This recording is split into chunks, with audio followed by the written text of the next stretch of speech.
We negate, resolve the continuation of current U.S. anti-drug policies in Latin America will do more harm than good.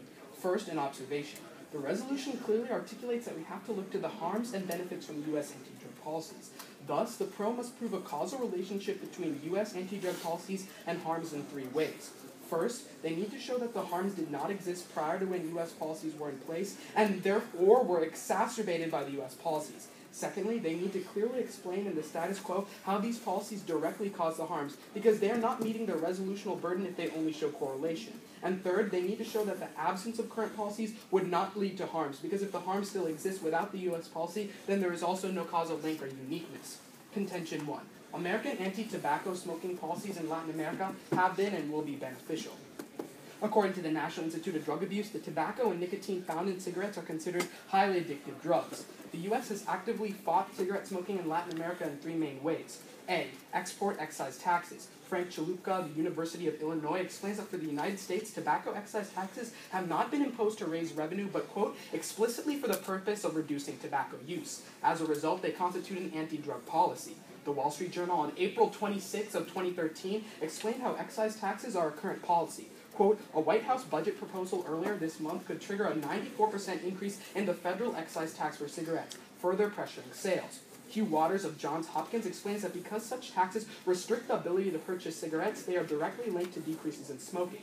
He estimates that an increase of only 20 pesos per pack, or about $1.60 each, which would be exceeded by the proposed 94% increase, would save 1 million Mexican lives. Even more, it would raise $3.28 billion in American revenue. B. Anti-tobacco treaties. The U.S. has backed international efforts to limit tobacco consumption. According to the Journal of Chronic Obstructive Pulmonary Disease, or COPD, the U.S. has backed the World Health Organization's Framework Convention for Tobacco Control, or FCTC. Additionally, the Center for Strategic and International Studies finds that the U.S. has been a global leader in reducing tobacco usage. The FCTC has several components that prohibit tobacco usage in Latin America.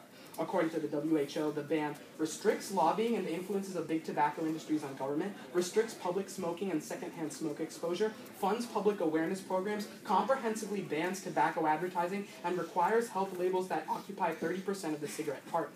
Boykley of the CSIS has analyzed the effectiveness of similar tobacco control programs and found they have reduced smoking by 20%.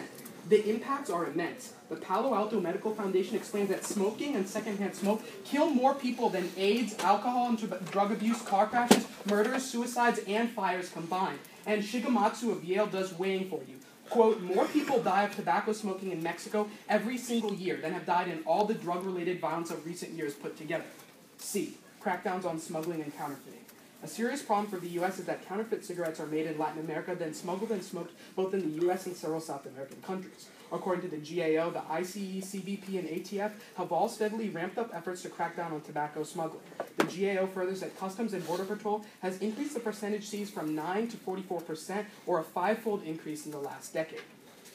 This is significant because counterfeit cigarettes actually comprise a huge portion of the international market share. The International Journal of COPD estimated that illegal cigarettes coming from Paraguay and Argentina alone made up 20% of the world market, and in Colombia, 96% of cigarettes were counterfeited. The impacts are two-pronged. First, economics. The Wall Street Journal reported that the U.S. loses $50 billion in revenue because of counterfeit cigarettes. And secondly, health. The Wadsworth Center for Inorganic and Nuclear Chemistry calculated that counterfeit cigarettes have much higher levels of poisonous chemicals than regular cigarettes. 5 times as much cadmium, 5 times as much lead, and 2 times the amount of thallium sulfate, the main ingredient of rat poison. Therefore, we magnify our further impacts because they're more deadly for individuals.